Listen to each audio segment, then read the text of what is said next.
Les années 1830, les Français qui partaient là-bas, qui étaient envoyés en tant que militaires pour conquérir l'Algérie, c'était pas la même époque qu'aujourd'hui, c'est-à-dire qu'ils n'avaient pas les mêmes blocages, ils avaient des carnets et ils racontaient assez naturellement tout ce qu'ils faisaient. Je voudrais vous lire un tout petit passage qui montre avec quelle décontraction ils racontaient leurs exploits.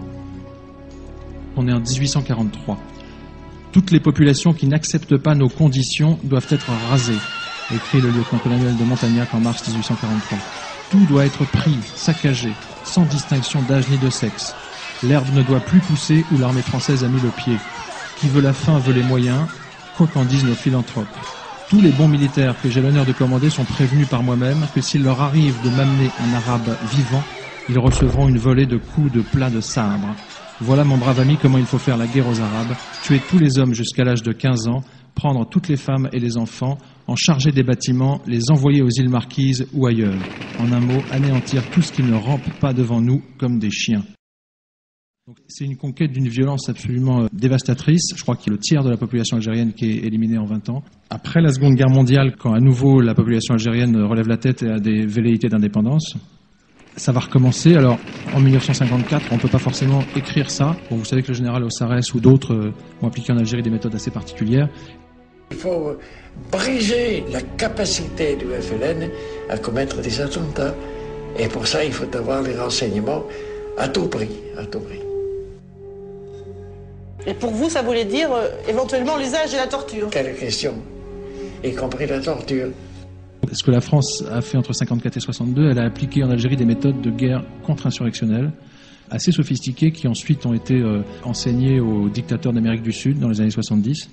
Puis ensuite, les Américains en Irak se sont inspirés des exploits de l'armée française de l'époque. Encore aujourd'hui, ça sert un peu de modèle. Les Français ont, par exemple, fait tout un travail de guerre psychologique pour discréditer le FLN auprès de la population. Par exemple, l'armée française a créé des faux maquis.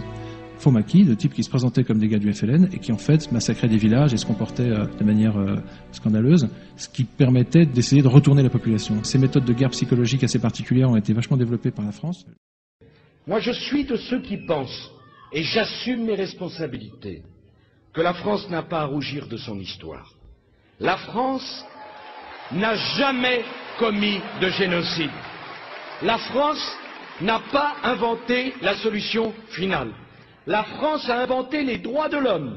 La France est le pays du monde qui s'est le plus battu dans l'univers au service de la liberté des autres. La France n'a pas de leçon à recevoir de ce point de vue. C'est posé, ça n'est apparemment pas polémique, et pourtant c'est terrible. Jamais elle n'a été tentée d'exterminer un peuple, et que s'est-il passé dans ces colonies?